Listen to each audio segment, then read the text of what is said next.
Assalamualaikum warahmatullahi wabarakatuh. Ahlan wa sahlan, selamat datang kembali di podcast bersama Neng Rina. Gimana kabarnya sahabat muslimah sekalian? Mudah-mudahan selalu disehatkan oleh Allah Subhanahu wa taala. Amin. Nah, di podcast kali ini Neng Rina ingin sharing-sharing lagi sesuai dengan judul yang ada di thumbnailnya Neng Rina. Neng Rina itu pengen sharing ataupun mereview buku yang pernah Neng Rina baca. Nah, ini adalah novel yang berjudul Perempuan di Titik Nol. Mungkin teman-teman sahabat muslimah sekalian ataupun teman-teman feminis ataupun yang lainnya tidak asing dengan buku ini karena buku ini lumayan cukup familiar ya di kalangan teman-teman aktivis gitu ya. Nah, Neng Rina itu baru baca buku ini sekitar beberapa bulan yang lalu dan Neng Rina pengen banget sharing apa sih cerita apa sih yang ada di novel Perempuan di Titik Nol. Nah, buku ini tuh penulisnya adalah Nawal El Saadawi yang baru saja meninggal di bulan Maret lalu ya, yang mana tulisan beliau memang buku-bukunya terkenal di dunia ya, justru karena buku-bukunya cukup membumi gitu, tulisan-tulisannya Nawal El Saadawi ini,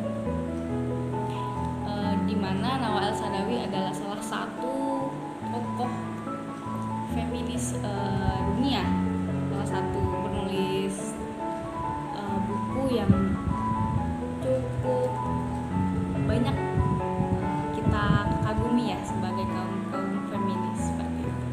Nah, pengantar buku ini adalah Muchtar Lubis dan yayasannya adalah Yayasan Obor Indonesia. Nah, yayasan ini memang di sini dijelaskan Yayasan Obor Indonesia itu punya tujuan memperluas dan memperdalam wawasan kepentingan hakiki masyarakat pembaca Indonesia dalam bidang kebudayaan, filsafat, lingkungan, demokrasi, dan hak-hak asasi manusia demi terciptanya masyarakat yang terbuka pada pertukaran pikiran menuju tegaknya tata nilai luhur, etika, dan integritas moral sebagai landasan hubungan antar manusia. Memang sudah terkenal Yayasan Obor Indonesia kualitas yang diproduksi oleh yayasan ini sudah terkenal.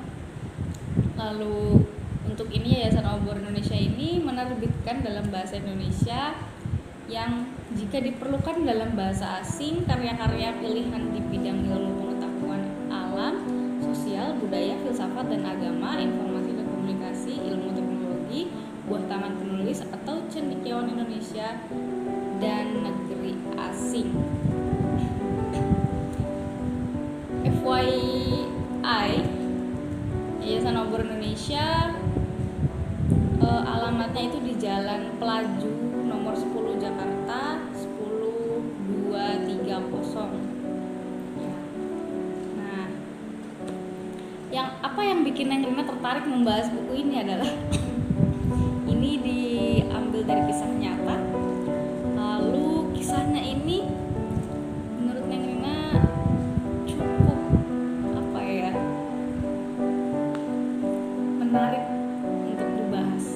cukup menarik untuk dibahas. Nah, Neng Rina pengen banget sharing sama teman-teman.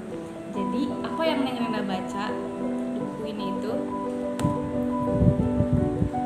cerita tentang seorang dokter di penjara yang ada di daerah Kairo, Mesir. Nah, pengalaman si dokter tentang satu orang ya ataupun tahanan yang ada di penjara di Kairo itu yang bernama Firdaus, dan kisah Firdaus inilah yang akan menjadi topik utama ya, peran utama dalam novel ini. Jujur ya, Neng Rina pengen review dari covernya. Jujur covernya itu cukup cukup mengerikan ya. Cukup apa ya, sebenarnya misterius sih ya, karena warnanya juga merah. Kenapa kok merah gitu ya, menarik, cukup menarik untuk dibaca karena ada unsur-unsur misterinya seperti itu ya. Dan di sini juga ada 2 orang perempuan, di mana ini menurutku ini adalah gambaran dari seorang Firdaus yang ada di dalam novel ini. Yang Neng Rina baca bener-bener Neng Rina itu merasakan sekali vibes-nya, betul itu. Vibes-nya lagi di Mesir mungkin ya rasanya, karena ini kisah di Mesir tentang perempuan yang ada di Mesir yang dia itu mengalami pelecehan seksual sejak kecilnya. Dan Neng Rina jadi tahu budaya-budaya orang Mesir sejak dulu sampai sekarang. Mungkin ya bukan sampai sekarang sih, mungkin masih banyak budaya-budaya yang seharusnya kan timur itu punya budaya yang baik ya, budaya yang agamis seperti itu. Tapi di balik jeruji Firdaus menguak semua fakta-fakta yang terjadi di keluarga Mesir kebanyakan. Ini ceritanya itu rumahnya Firdaus itu ceritanya di dalam buku ini di samping Sungai Nil gitu. Nah, mohon maaf karena Neng Rina masih suka batuk. Maaf kalau misalnya sobat muslimah sekalian terganggu dengan batuknya Neng Rina. Mohon maaf sekali lagi ya. Tapi Neng Rina lagi-lagi ingin sekali nggak buku pengen ceritain, pengen sharing tentang buku ini. Nah, yang Neng Rina ingat itu apa ya? Kesan gitu ya, kesan dokter yang menjenguk si Firdaus ini tuh dia mendapatkan vonis mati ya. Dan kita baca dulu belakangnya biar spoiler. Dari balik sel penjara Firdaus yang divonis gantung karena telah membunuh seorang germo yang mengisahkan liku-liku kehidupannya dari sejak masa kecilnya di desa. Nah, hingga ia menjadi pelacur kelas atas di kota Kairo. Lalu, ia tuh menyambut gembira justru. Dia gembira dengan hukuman gantung itu. Bahkan dengan tegas ia menolak gerasi dari presiden yang diusulkan oleh dokter penjara. Dokter yang tadi di awal Neng Rina cerita. Yang diusulkan menurut Firdaus, vonis itu justru merupakan satu-satunya jalan menuju kebebasan sejati. Ironis ya. Lewat pelacur ini kita itu justru bisa menguak kebobrokan masyarakat yang didominasi kaum lelaki kayak sebuah kritik sosial yang amat pedas. Novel ini didasari pada kisah nyata ditulis oleh Nawal El-Sadawi, seorang penulis feminis dari Mesir dengan reputasi internasional yang udah tadi Neng Rina jelasin di awal. Nah, sebenarnya ternyata ada fakta-fakta lain ya kenapa buku ini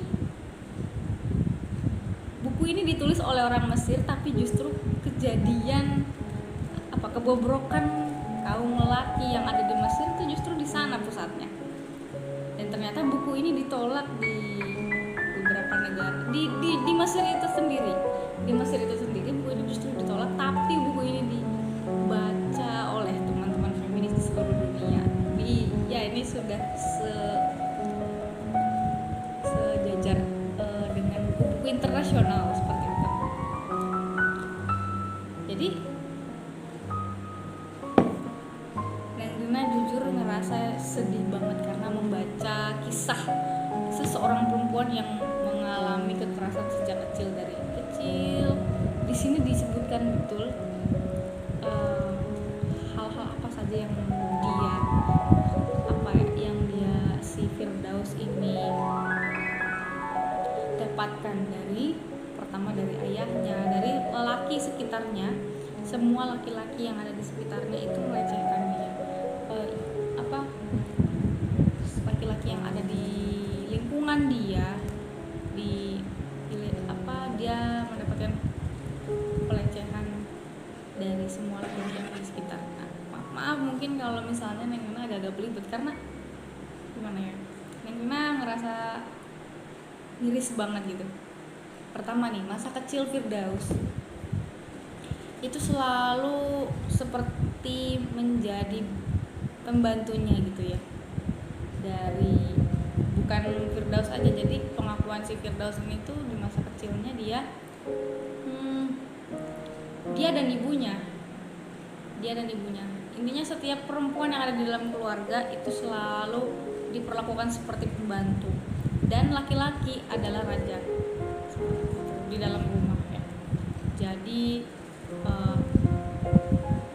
seperti Firdaus ini tidur di luar seperti itu, lalu istrinya juga tidur di ruang tamu, hanya ayahnya saja yang tidur di kamar dengan kasur empuk, sedangkan perempuan-perempuan yang lain tidur di tempat yang yang dingin dan tidak manusiawi seperti itu. Banyak masyarakat Mesir yang ternyata seperti itu gitu. Walaupun kata Firdaus di sini penampilan mereka itu semuanya tertutup. Tahu sendiri ya sahabat, kalau budaya orang Mesir itu kan penutup dari sangat-sangat tertutup ya, dengan pola warnanya hitam semua, tertutup semua, tapi mereka itu selalu pelecehan setiap harinya. Begitu pengakuan Firdaus di novel ini. Ceritanya sampai pada akhirnya ia juga diurus oleh pamannya, dan ternyata pamannya juga melakukan hal yang serupa, melecehkan dia juga. Kalau analisa Neng Rina pribadi, ada mental yang rusak di sini. Firdaus justru menurut Neng Rina mentalnya tuh benar-benar kena gitu ya, kena mental lah gitu istilah zaman sekarang. Tapi kita lanjut aja di part selanjutnya ya. Neng Rina pengen teman-teman semua penasaran nanti selanjutnya apa yang dirasakan oleh Firdaus. Nah, apa yang diceritakan oleh Firdaus ke seorang dokter tadi, karena kisah ini itu diceritakannya saat ada seorang dokter yang berkunjung ke penjara, salah satu sel yang ada di Mesir, di kota Kairo. Lalu Firdaus ini tadi kan sudah dibacakan yang di belakang. Mulai dari situlah kisah Firdaus itu diceritakannya.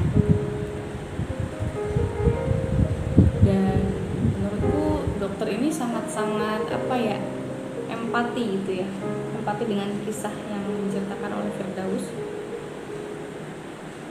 Mau tahu lanjutannya? Kita lanjut di part 2. Oke. Mungkin sampai sini saja dulu. Jangan lupa di subscribe. Jangan lupa tunggu ya part 2-nya. Tapi Neng Rina janji akan upload segera part 2-nya, karena Neng Rina ingin banget ceritain apa yang ada di buku ini. Oke. Kita closing. Jangan lupa subscribe, like, comment, dan share.